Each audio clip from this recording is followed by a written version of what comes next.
La chaire d'innovation technologique Liliane Bettencourt est une chaire annuelle qui a été créée en 2007 par le Collège de France en collaboration avec la Fondation Bettencourt-Schuller.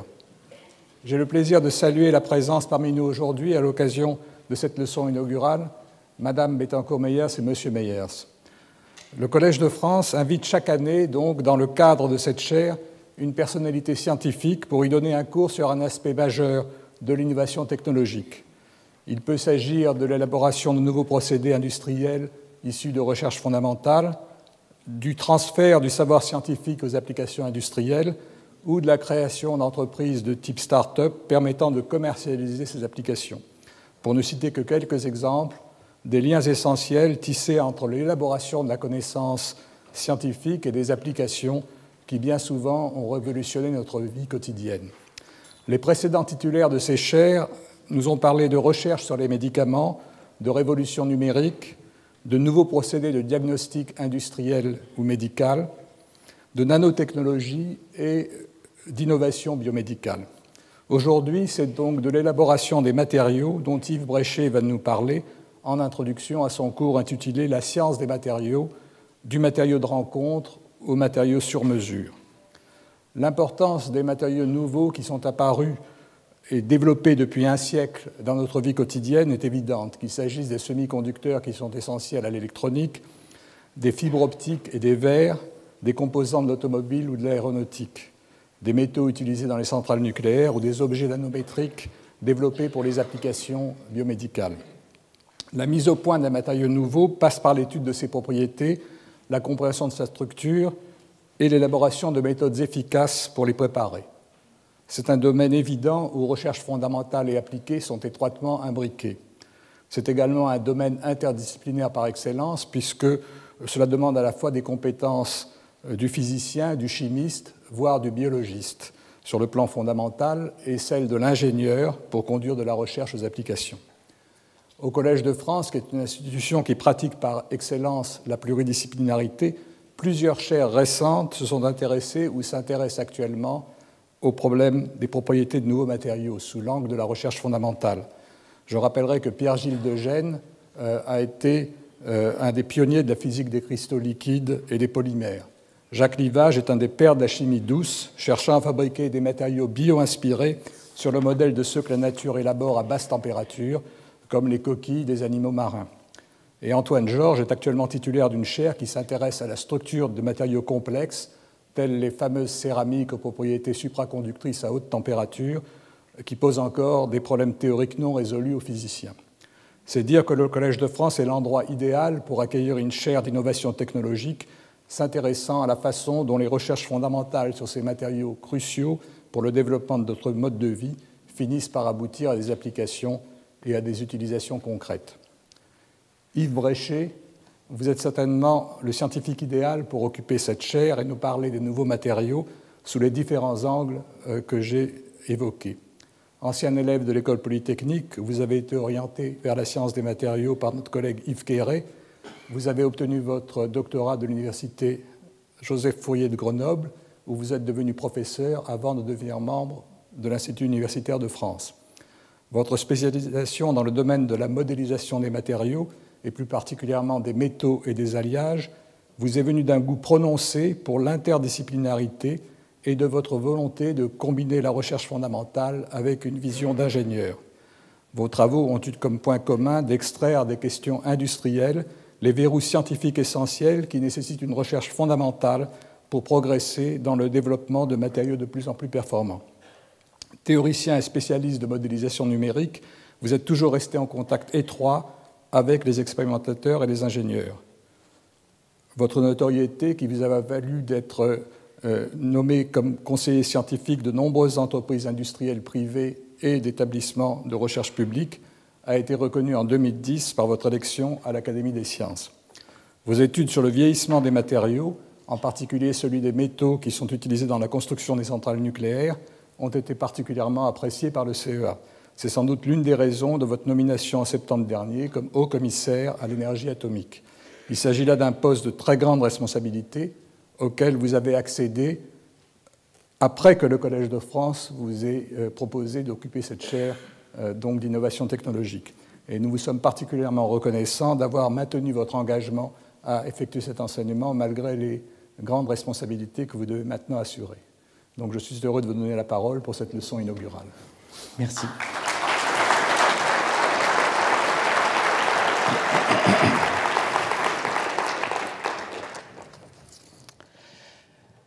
Monsieur l'administrateur, messieurs les professeurs, chers collègues, monsieur et madame Bettencourt-Meyers, chers amis, mesdames, messieurs, je suis très reconnaissant de la confiance que le Collège me fait en me nommant à cette chaire annuelle d'innovation technologique.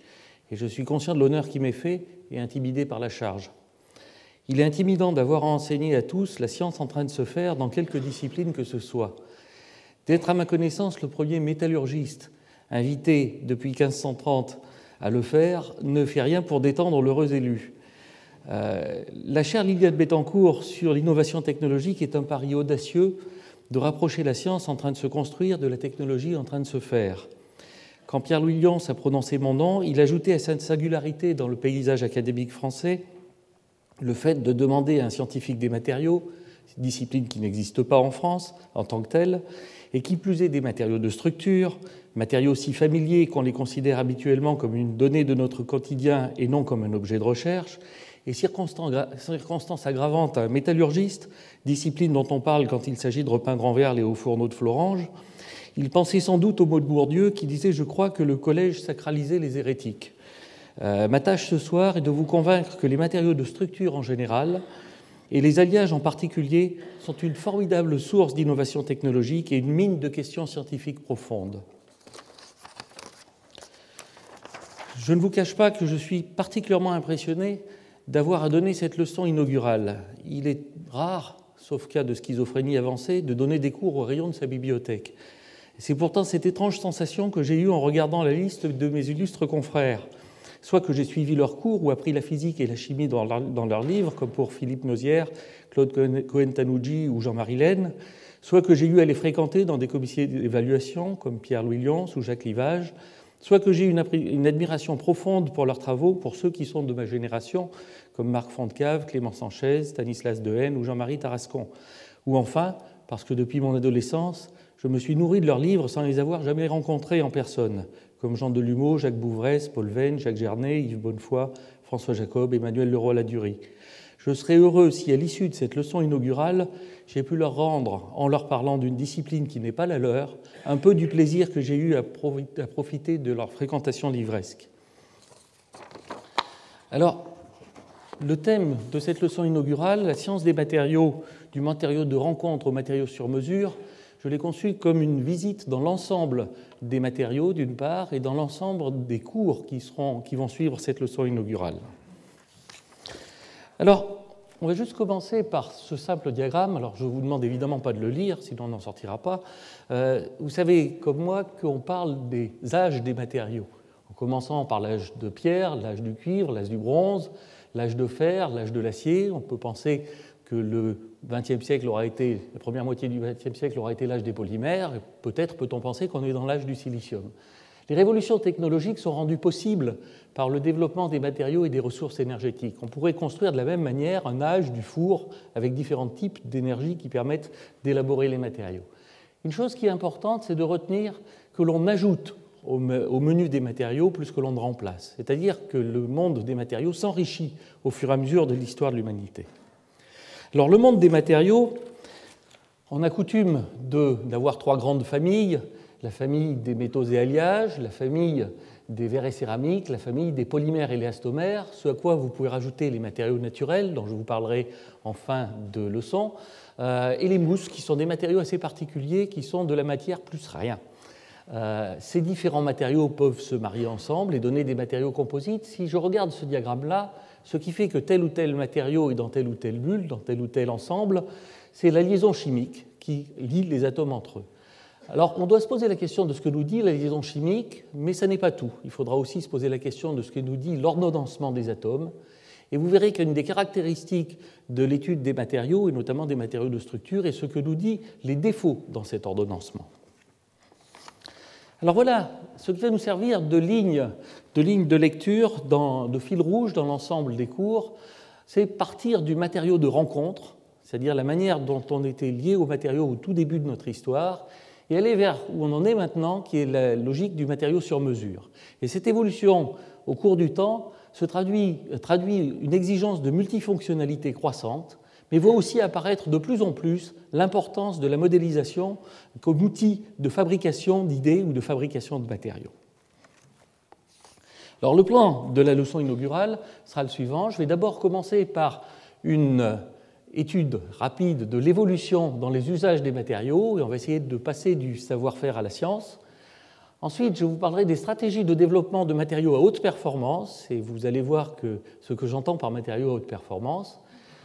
On passera ensuite à l'idée d'aller vers des matériaux sur mesure, et nous verrons qu'une des manières d'aller vers des matériaux sur mesure, c'est aussi de réintroduire dans la conception des matériaux une vieille oubliée qui est la géométrie, et de voir comment associer les matériaux et la géométrie va permettre de construire des classes de matériaux nouveaux, qu'on appellera les matériaux architecturés, qui va nous ramener à l'idée de regarder aussi comment la nature essaye de fabriquer des matériaux bien adaptés à ses besoins. Alors, du savoir-faire à la science, les évolutions de l'usage des matériaux. Si on regarde au tout début, évidemment, le silex, qui était essentiellement une céramique, était déjà un matériau d'avenir. La céramique est toujours d'ailleurs un matériau d'avenir. Les cartes que vous avez ici sont des cartes qui vont vous présenter les différents types de matériaux. Et comme je parle essentiellement de matériaux de structure, je vais parler d'une propriété de structure qui est la résistance mécanique de ces matériaux.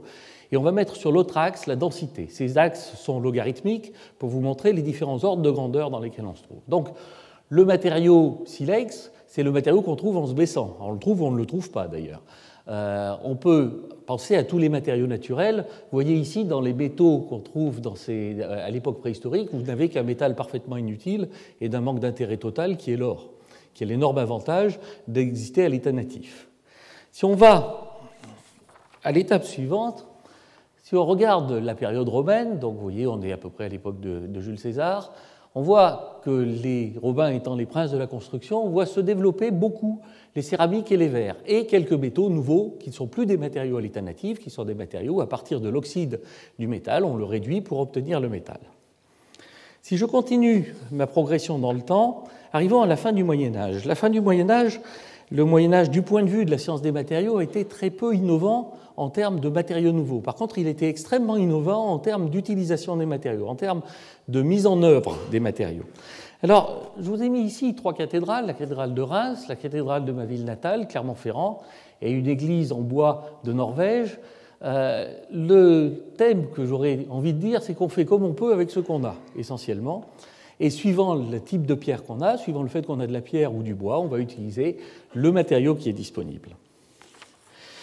Continuons la progression vers le début du XXe siècle. Alors, le début du XXe siècle, la fin du XIXe siècle et le début du XXe siècle, on peut dire que c'est vraiment l'âge de l'acier. C'est l'endroit où l'acier est devenu le matériau de structure essentiel, et je dirais que l'acier est au matériau de structure ce que le silicium est au dispositif. C'est vraiment le cœur de ces domaines industriels.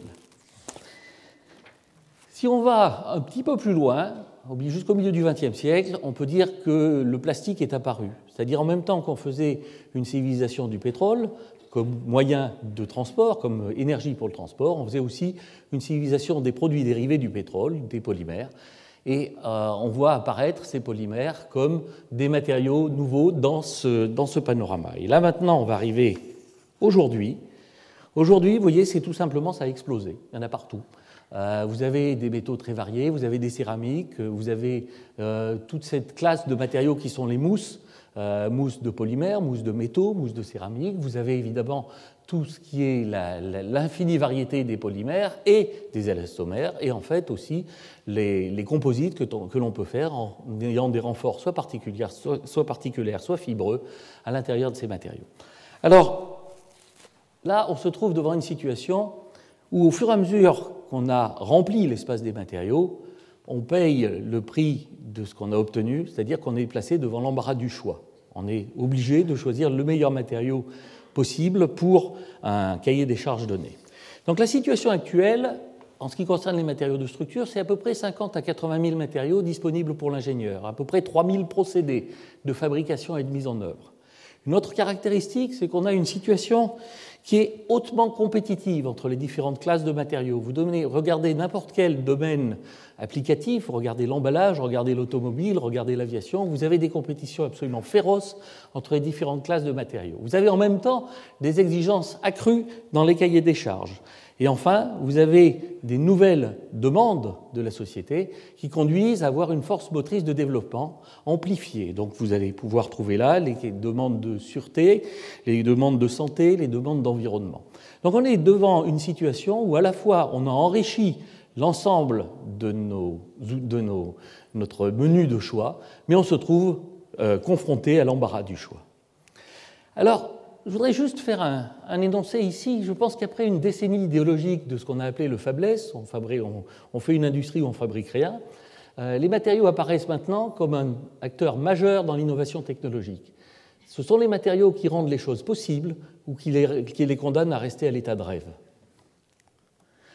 Alors, 3 révolutions pour cette science.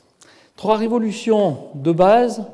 La première, c'est le passage obligé par la microstructure pour comprendre et maîtriser les relations entre les procédés et les propriétés.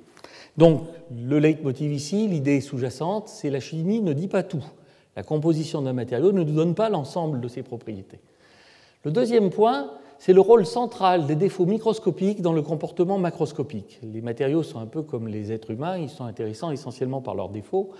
Et ce rôle central des défauts vous dira que la physique ne nous dit pas tout non plus. On peut avoir un ordonnancement parfaitement régulier d'atomes dans un cristal métallique, ce qui va faire que ce cristal est capable de se déformer plastiquement et de ne pas rompre brutalement. Ça n'est pas cet ordonnancement parfait, c'est l'écart à l'ordonnancement parfait. Et le troisième point, la troisième idée force que je voudrais dégager, c'est qu'on a vu apparaître progressivement la valeur d'une approche comparatiste, aussi bien dans le choix des matériaux que dans le développement des matériaux. Alors, on va essayer de voir un peu sur un exemple très simple, qui est un mécanisme particulier qui change les propriétés d'un matériau, comment on est passé essentiellement de l'alchimie à la science moderne dans le domaine de la métallurgie physique. Alors, si vous prenez un tuyau d'orgue, les tuyaux d'orgue, alors je parle uniquement des tuyaux d'orgue de façade, qui sont essentiellement en alliage et tymplon. Les grands tuyaux d'orgue de façade, le traité de facture d'orgue, le classique d'Orbedos de Selle, explique qu'il faut rajouter de l'antimoine dans l'alliage et tymplon. C'est assez amusant de rajouter de l'antimoine dans un alliage qu'on met dans une église, mais enfin, toujours est-il que la raison profonde est que cet élément qu'on ajoute à l'étain-plomb s'agglomère en petites particules, et ces petites particules empêchent les défauts qu'il y a dans les défauts linéaires qu'il y a dans l'alliage étain-plomb de se déplacer. Et le résultat, c'est que, grâce à cette quantité infime d'antimoine, l'alliage étain-plomb devient plus dur, c'est-à-dire qu'il peut supporter le propre poids des très grands tuyaux. Les facteurs d'orgue savaient très bien qu'il fallait le faire pour les très grands tuyaux et pas forcément pour les petits.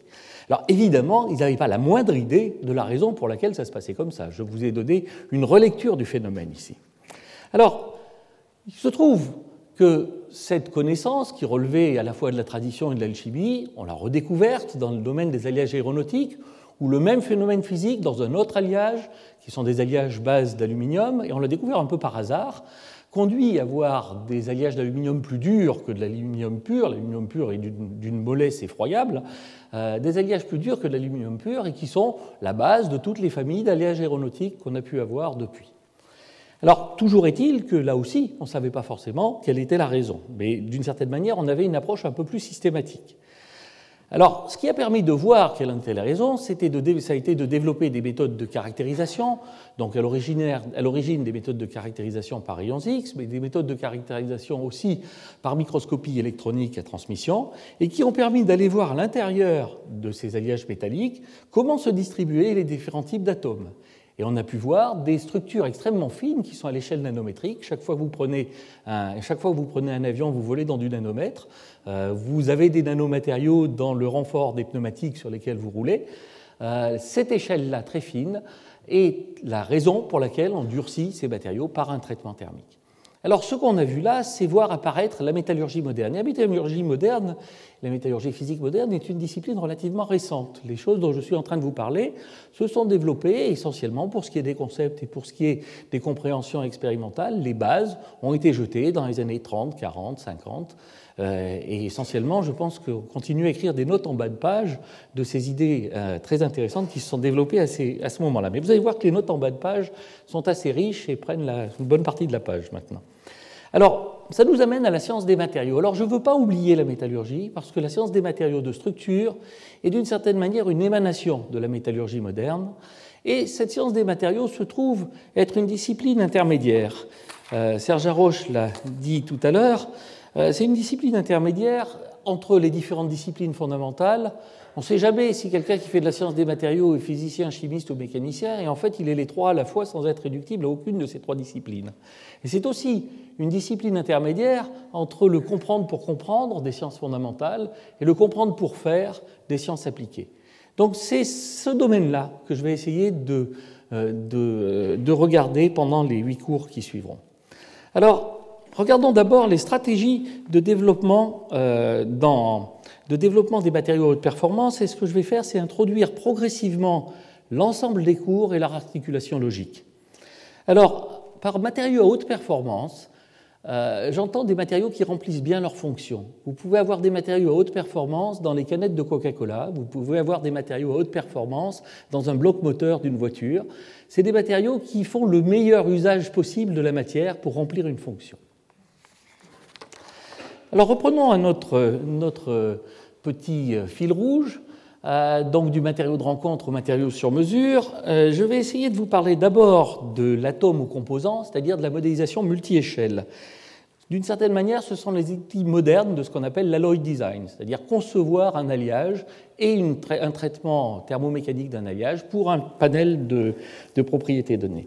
Mais l'histoire n'est pas tout, c'est-à-dire qu'il va falloir qu'on se pose pas simplement la question des propriétés d'un petit morceau de matière, il va falloir se poser la question de savoir comment ce petit morceau de matière est mis en œuvre. Et d'autres outils de modélisation sont nécessaires, c'est ce que j'appellerais la modélisation intégrée, et c'est le versant moderne de ce qu'on appelle le process design, c'est-à-dire la conception d'un procédé sur mesure. Alors, un exemple qui résulte d'une collaboration entre différents laboratoires est l'exemple de la précipitation, la simulation de la précipitation dans des alliages aluminium avec du lithium et aluminium avec du zirconium. L'auteur de ce diagramme se trouve en bas à gauche, là, Emmanuel Clouet. Cette précipitation, vous avez le rayon des précipités en fonction du temps. Et l'idée ici, c'est d'avoir une compréhension, le traitement thermique de précipitation, comment on constitue à décomposer l'alliage, c'est-à-dire à mettre d'un côté le lithium et de l'autre côté l'aluminium. Alors, il n'y a pas beaucoup de lithium.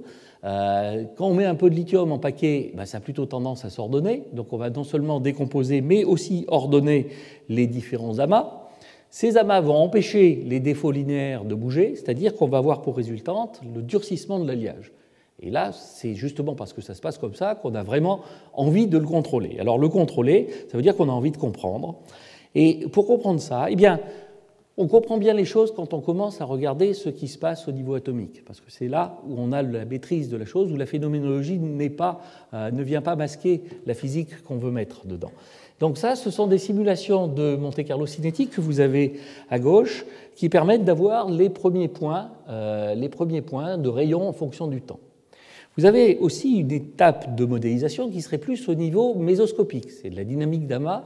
On ne va plus considérer que l'entité élémentaire qu'on est en train de considérer, ce n'est plus l'atome. L'entité élémentaire, c'est des paquets d'atomes. On a des distributions de paquets d'atomes de différentes tailles. Et on regarde comment ces distributions sont en train d'évoluer en fonction du temps. Donc ça, c'est la ligne continue. Vous voyez que la chose qui est intéressante, c'est que la ligne continue a le bon goût de se superposer avec la simulation atomique. Et là, sans aucun truandage aucun, ce qui est, ma foi, fort sympathique. Vous n'avez pas de constante de Lourdes qui vous permettent d'ajuster une courbe sur l'autre. Chose encore plus sympathique, c'est, vous voyez les petits carrés, ça c'est des points expérimentaux, qui ont en plus le bon goût de se mettre sur la courbe théorique. Alors là, c'est l'euphorie. Et maintenant, si vous regardez les échelles de temps, en fait, on peut ensuite continuer, cette fois-ci en se raccrochant à des modèles phénoménologiques plus continus, des modèles où on utilise des équations de diffusion pour pouvoir aller beaucoup plus loin en temps, voire faire des traitements qui ne seraient pas isothermes, faire des traitements qui ressemblent aux traitements industriels. Donc vous voyez un cas de figure où on a fait le changement d'échelle de temps, et ce changement d'échelle de temps nous permet de comprendre comment un traitement thermique donné conduit à une modification de l'état microstructural. Alors, le métallurgiste, c'est un animal qui vend ce qu'il fabrique, qui ne vend pas ce qu'il fabrique. En fait, il fabrique des microstructures et il vend des propriétés. Donc ça veut dire qu'il faut qu'on comprenne maintenant comment ces microstructures sont liées aux propriétés d'usage du matériau. Alors je ne vais pas vous en parler pour cet alliage-là, mais je vais vous montrer un autre type de méthodes de modélisation, qui sont des méthodes de modélisation où le changement ne se fait pas par échelle de temps, mais le changement se fait par échelle d'espace. Alors, ce type de simulation, c'est d'essayer de comprendre un essai de nano-indentation à partir du comportement au niveau atomique. Alors, au niveau atomique, quand vous faites votre essai d'indentation, c'est-à-dire vous mettez une petite pyramide dans un métal, et cette pyramide, au fur et à mesure qu'elle s'enfonce, eh bien, elle va émettre des défauts. Et ces défauts, c'est des zones où les atomes sont mal coordonnés. Ces défauts, on les appelle des dislocations. Donc, vous émettez des boucles de dislocation. Et ce qui va vous permettre d'émettre des boucles de dislocation, c'est un critère qui se trouve à l'échelle atomique. Bon, évidemment, entre l'échelle atomique et votre aile d'avion, il y a des choses qui se passent. Donc, une fois que vous avez compris comment la boucle de dislocation est émise, l'étape d'après, c'est de dire, eh bien, je vais considérer que je vais rentrer ce critère-là comme critère d'émission d'une boucle de dislocation qui, après, va vivre sa vie.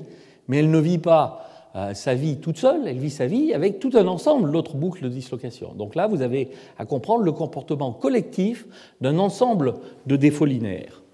Alors, évidemment, une fois que vous avez fait ça, vous êtes toujours avec des déformations faibles et des tailles faibles d'échantillons. Donc, si vous voulez aller plus loin, eh bien, il va falloir utiliser les lois de comportement, c'est les relations entre la contrainte et la déformation que vous allez avoir sous votre indenteur, pour pouvoir le rentrer dans un code de calcul par élément fini. Et ce code de calcul par élément fini va pouvoir vous permettre d'aller plus loin en ce qui concerne la simulation du comportement. Donc voilà un cas de figure où on essaye d'avoir des outils de modélisation qui sont des changements d'échelle, d'espace cette fois-ci. Les personnes qui ont effectué ce travail sont à droite, Marc Fivel, David Rodney et Marc Vernier. Alors là, je vous ai parlé du développement d'alliage. Maintenant, un alliage n'a de sens que quand on lui fait faire quelque chose, c'est-à-dire qu'il faut réfléchir à sa mise en œuvre. Pour réfléchir à sa mise en œuvre, j'ai choisi un exemple, qui est un exemple assez amusant, qui est une nouvelle méthode d'assemblage qui est particulièrement intéressante dans les alliages aéronautiques, c'est ce qu'on appelle l'assemblage par friction-malaxage. Alors l'idée est assez géniale, il fallait être britannique pour inventer ça. Vous prenez deux tôles, vous les mettez l'une contre l'autre et vous faites passer un pion entre les deux tôles qui tourne et qui prend la matière d'un côté pour la mettre de l'autre côté. Et alors la grosse astuce, c'est que vous réussissez comme ça à faire une soudure sans être jamais passé à l'état liquide. Alors vous allez me dire, bon, oui, ça vous excite de ne pas passer à l'état liquide. Ben oui, pour l'alliage d'aluminium, c'est très important parce que quand vous passez à l'état liquide, vous faites de l'alumine et que l'alumine, dans une soudure, il n'y aura plus qu'à découper suivant le pointillé. Donc cette technique-là est particulièrement intéressante pour essayer de faire des soudures de très bonne qualité. Alors, je vais vous montrer comment on peut essayer, pas simplement de comprendre ce procédé, mais aussi d'utiliser cette compréhension pour l'optimiser. Alors, je vais vous montrer un chaînage ici qui vous montrera à la fois ce qu'on fait et ce qu'on est obligé de développer en termes de connaissances de base pour pouvoir aller plus loin. Vous avez ici ce qu'on va devoir faire pour comprendre ce procédé de soudage. Vous allez devoir comprendre comment on génère de la chaleur par la friction et par le transport de matière. Alors, vous pouvez essayer de faire un modèle thermique pour ça, et puis comme vous avez quand même qu'une confiance modérée dans votre modèle thermique, vous mettez des thermocouples pour vérifier. Donc vous avez à la fois un ensemble expérimental et un ensemble de simulation. Vous allez à l'étape d'après, à chaque endroit de votre tôle d'aluminium, vous savez quelle est l'histoire thermique qu'a vécu cet endroit. Ça veut dire que ça va avoir chauffé, ça va avoir refroidi en suivant la position. Donc cette histoire thermique va vous conduire à une évolution de la microstructure.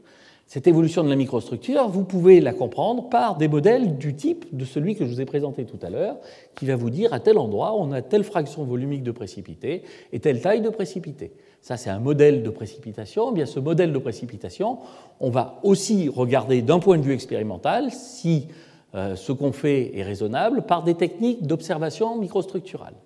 Alors vous avez une microstructure, il va falloir comprendre quelles sont les propriétés qui en résultent. Toute une branche de la métallurgie qui s'appelle la métallurgie mécanique qui a cette fonction-là de relier une microstructure d'une part à la limite à partir de laquelle le matériau se déforme plastiquement et éventuellement la manière dont il se consolide au fur et à mesure qu'on le déforme. Vous pouvez le faire théoriquement et vous le faites aussi expérimentalement en prenant des micro-éprouvettes et en testant localement le matériau. Puis vous continuez, vous avez des propriétés mécaniques locales et vous avez maintenant une soudure où vous avez tout un ensemble de tranches de matériaux qui ne sont pas les mêmes, qui n'ont pas ni les mêmes microstructures, ni les mêmes propriétés. Donc là, il va falloir passer à des calculs de type élément fini pour essayer de comprendre le comportement de l'ensemble de cette structure.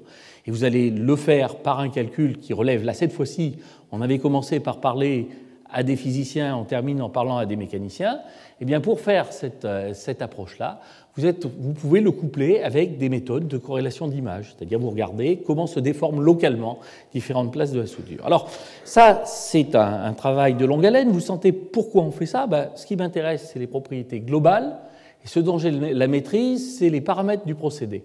Si j'ai bien compris tout ça sans faire d'entourloupe, eh bien je suis capable de dire il vaut mieux que j'avance plus vite, que je tourne plus vite, que j'ai mon métal dans tel et tel état avant de commencer. Ce qui me permettra donc d'optimiser le résultat à la fin.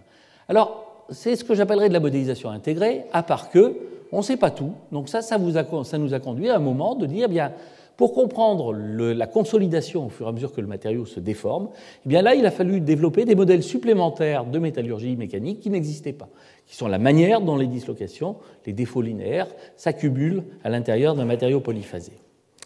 Alors, on va aller maintenant vers les matériaux sur mesure. Alors, ces matériaux sur mesure, je vais aborder le problème de deux façons. Le problème va être de répondre à deux questions. C'est un, il faut que ça marche, et deux, il faut que ça dure. Ce qui est typiquement une question d'ingénieur. Alors, pour savoir comment il faut que ça marche, il va falloir choisir les différents matériaux, les choisir en fonction du cahier des charges.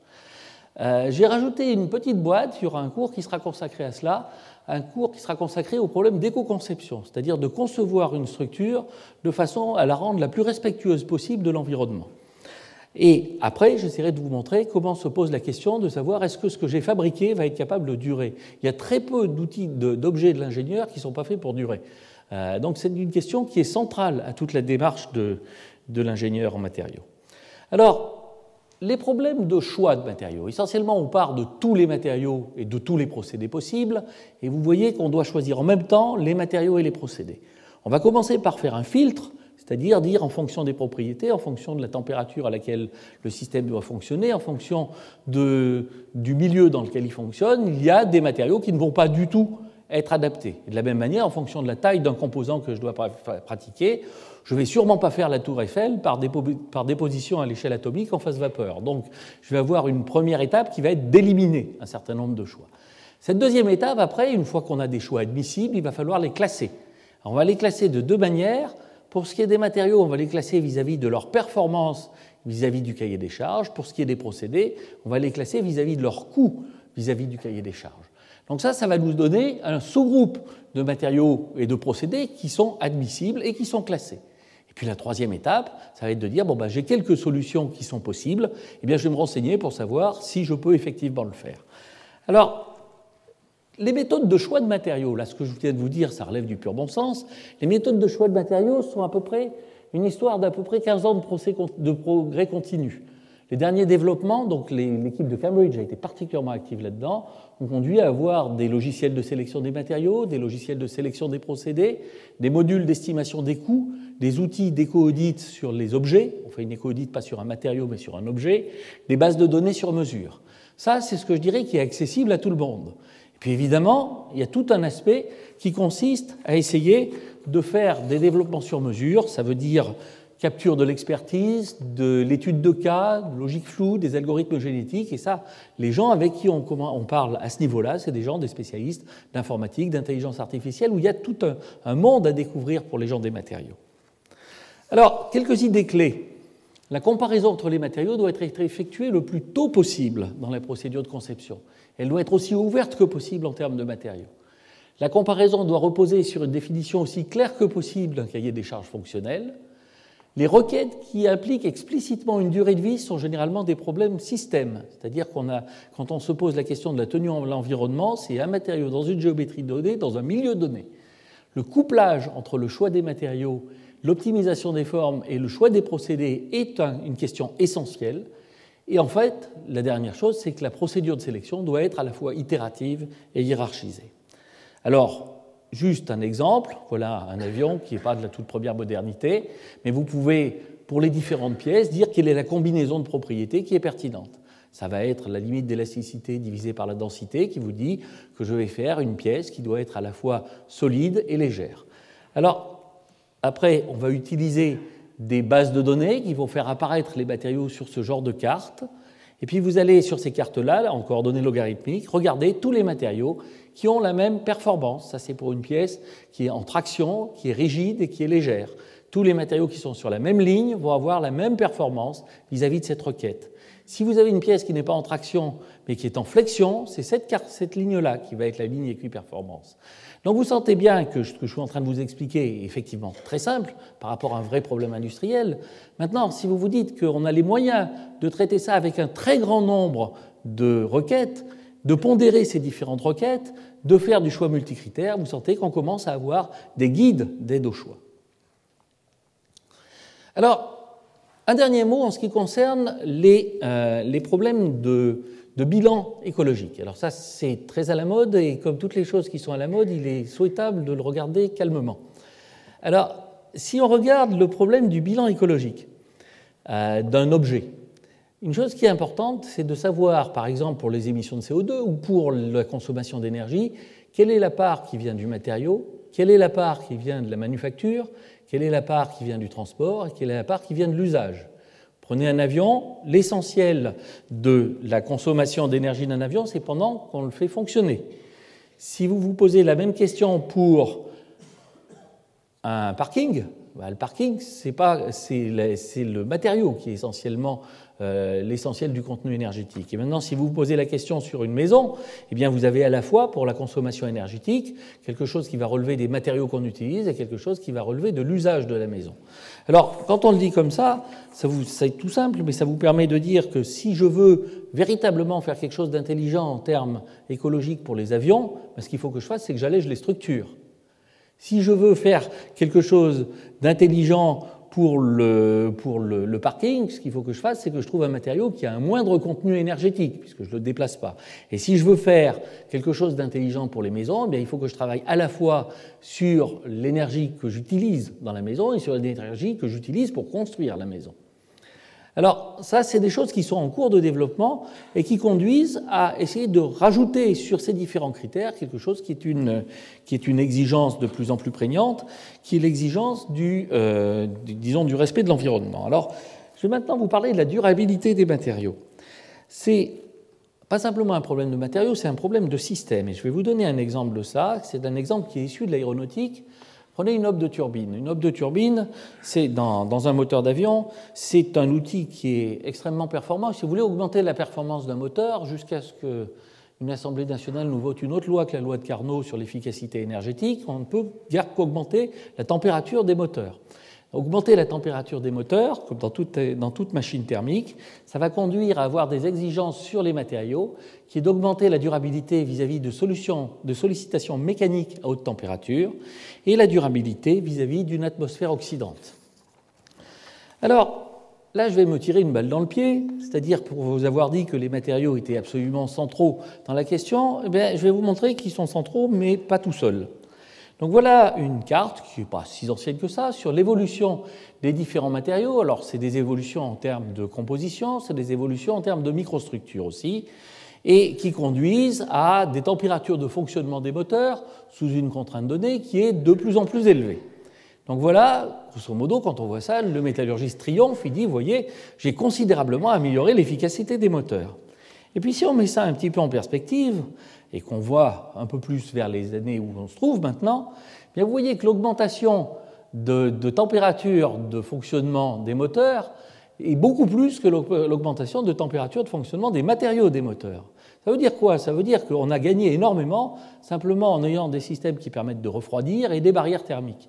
Donc vous êtes dans une situation où la solution d'optimisation de la durabilité n'est plus simplement une question de matériaux, c'est une question de système et de mise en œuvre.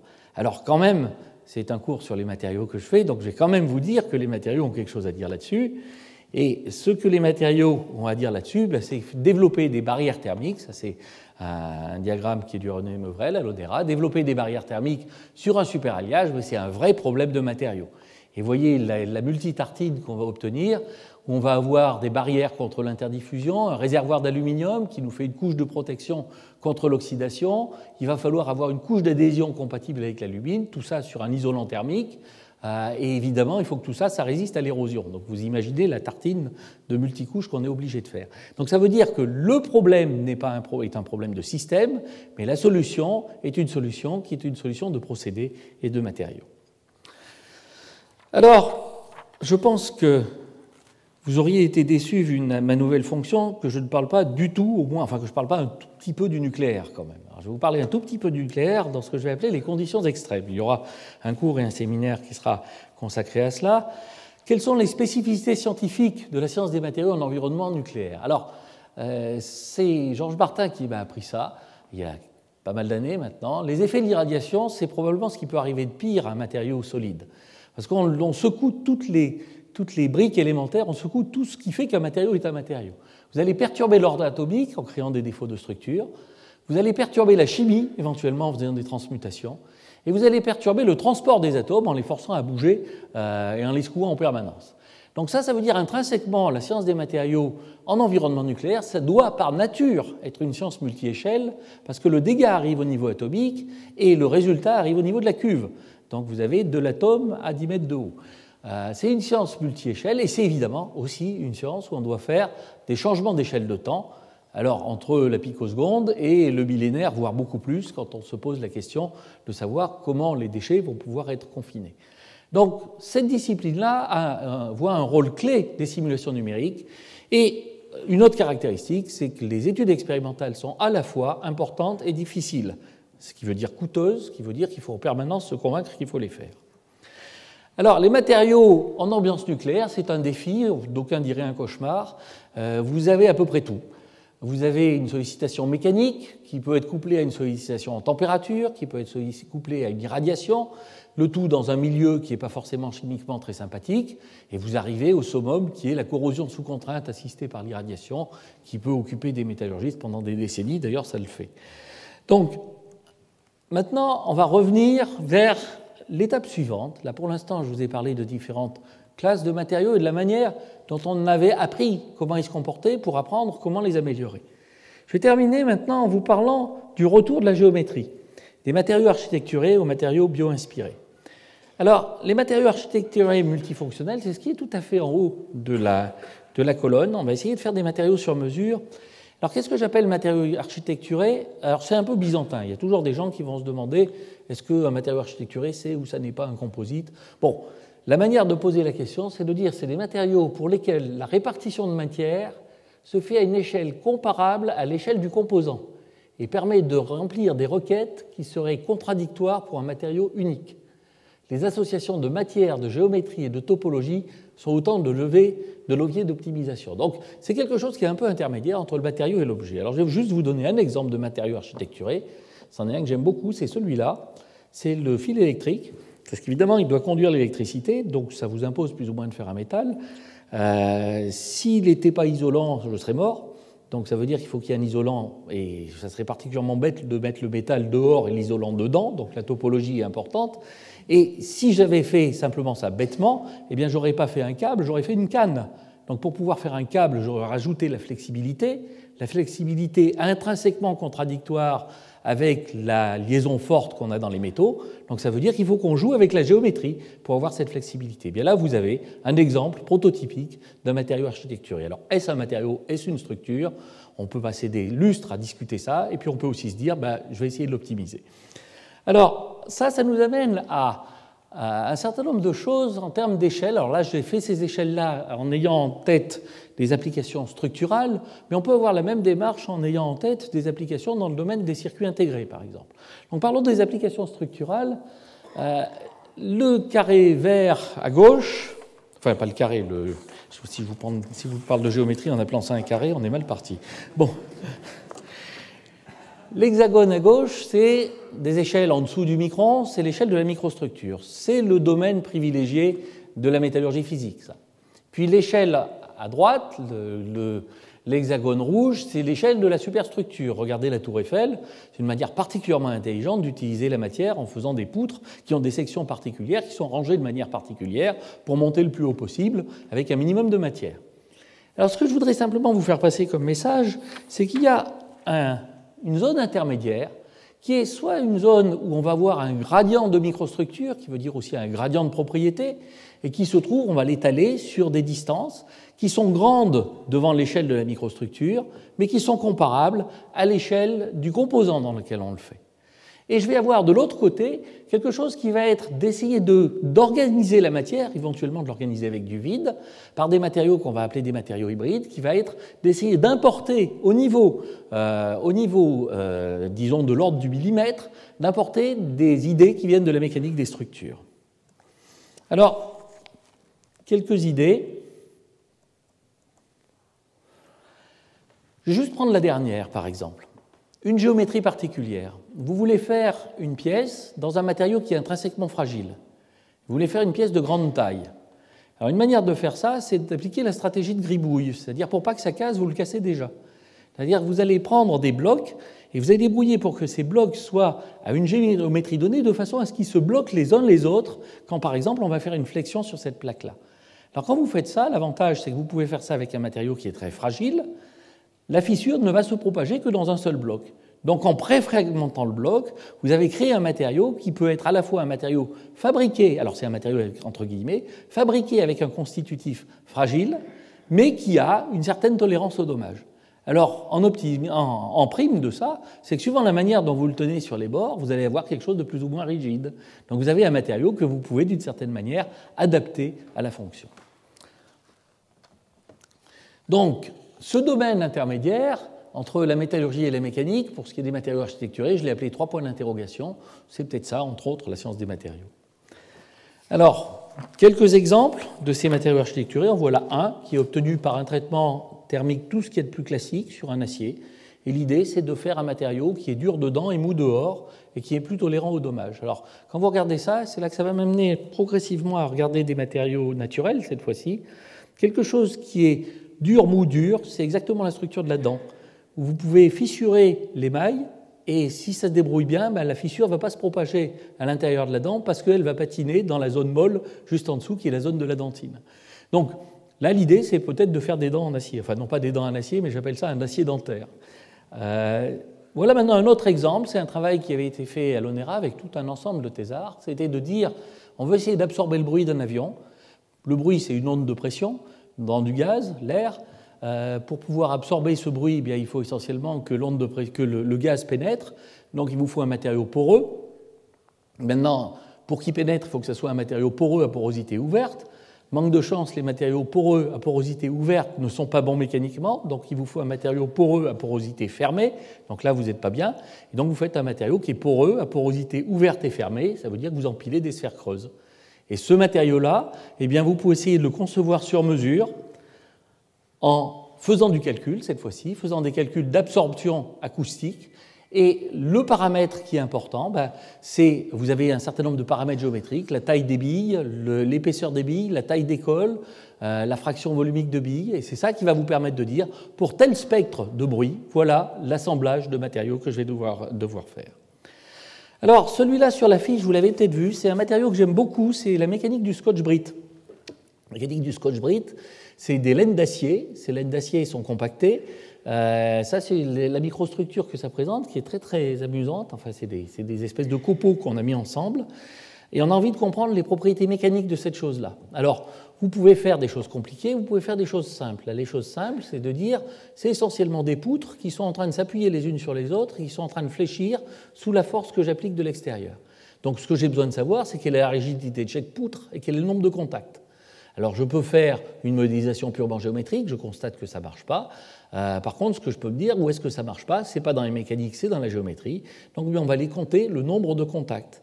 Alors, pour compter le nombre de contacts, eh bien, vous faites ça au rayonnement synchrotron à Grenoble, c'est la porte d'à côté. Et donc, vous allez comprimer ça en même temps que vous le regardez par rayons X, et puis vous allez compter le nombre de contacts entre poutres. Et vous allez comme ça pouvoir construire un modèle simple entre la contrainte que vous appliquez et la déformation. Alors, ce n'est pas simplement pour le plaisir de comprendre, parce que l'idée qu'il y a derrière ça, c'est ces matériaux-là, on a envie de les avoir soit complètement lâches, et là ils vont pouvoir absorber beaucoup de vibrations, soit de les avoir complètement frités, et là ils vont être beaucoup plus rigides. Et là, je peux encore essayer de me trouver quelque part entre les deux pour faire quelque chose qui est à la fois rigide et absorbeur de vibrations. Bien, je crois que j'arrive en fin de séance. Donc, je vais passer maintenant aux défis et aux promesses de ces matériaux architecturés. Je dirais que c'est un peu un nouveau paradigme, c'est-à-dire qu'on s'échappe de la distinction entre les matériaux de structure et les matériaux fonctionnels.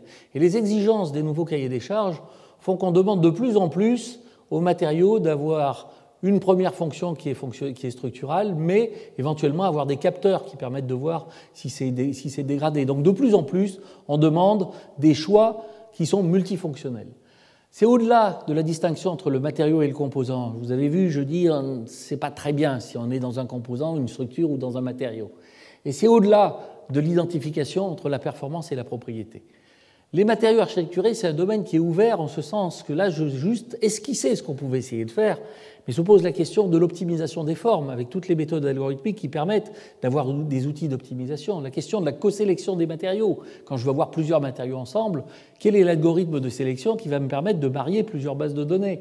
Je vais évidemment, l'endroit où ça va faire mal, c'est quand je veux avoir des matériaux qui sont différents, eh bien je vais avoir toute une ingénierie des interfaces à développer. Il va falloir que je comprenne comment deux matériaux complètement différents arrivent à bien vivre ensemble. C'est un champ expérimental à découvrir avec des procédés innovants. Est-ce qu'il va falloir plutôt prendre des procédés top-down ou bottom-up? Comment on va tester le matériau? Quelles sont les techniques de contrôle non destructif? C'est un champ conceptuel à défricher.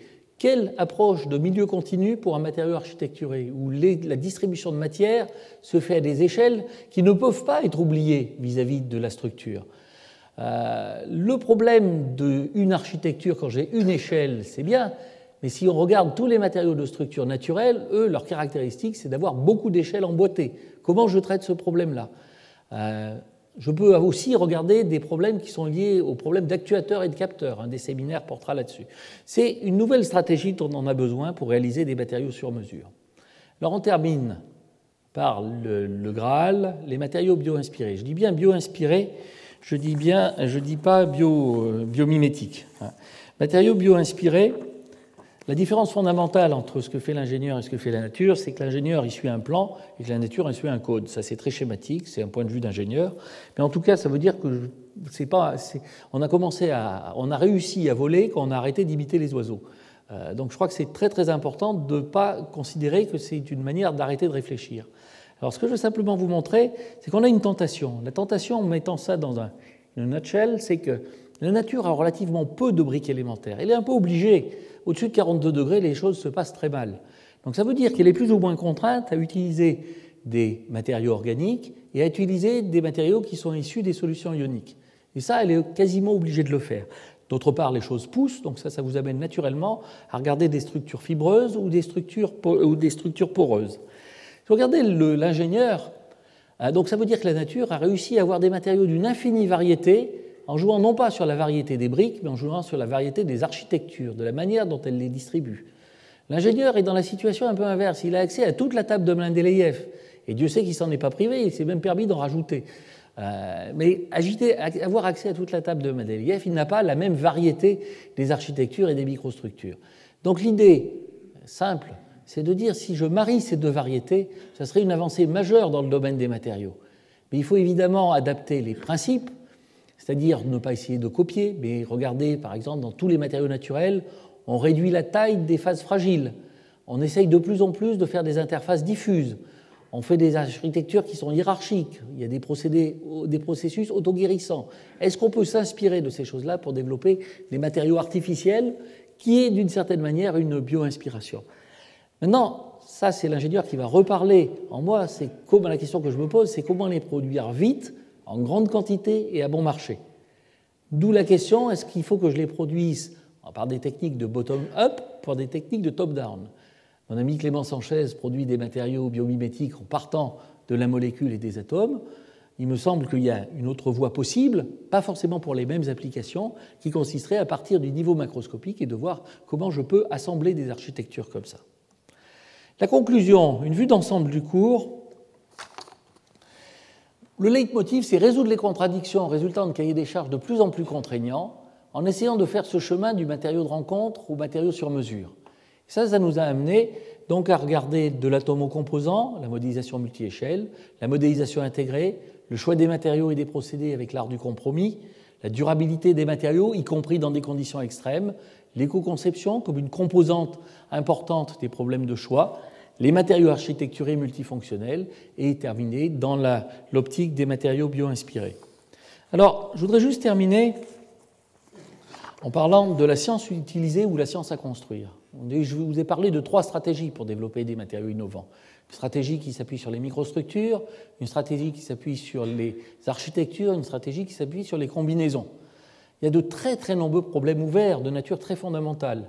Le couplage thermodynamique et cinétique et des interfaces mobiles, le comportement de solides maintenu loin de l'équilibre thermodynamique, le couplage chimie-mécanique dans la tenue environnementale, la physico-chimie des interfaces métal-oxyde-polymère, la mécanique des enchevêtrés, la mécanique continue des échelles intermédiaires, toutes ces questions-là sont des questions qui sont des vraies questions fondamentales et qui sont issues de cette idée de concevoir des matériaux sur mesure et qui paieront en retour, une fois qu'on aura développé ces outils-là, comme outils qui nous guideront dans le développement de nouveaux matériaux. Alors, tout ça, ça nous conduit à essayer de trouver le bon niveau de complexité dans la description des phénomènes. Alors, je vais terminer par 2 citations, une qu'on attribue à Paul Valéry, qui est ce qui est simple est faux, et ce qui est compliqué est inutilisable. Et la deuxième citation, vous ne m'entendrez pas souvent le faire, citer un financier, mais si, ça arrive, c'est Warren Buffett, « Better be approximately correct than exactly wrong ». Donc je pense que c'est exactement l'état d'esprit dans lequel on essaye de modéliser pour faire. Merci beaucoup de votre attention.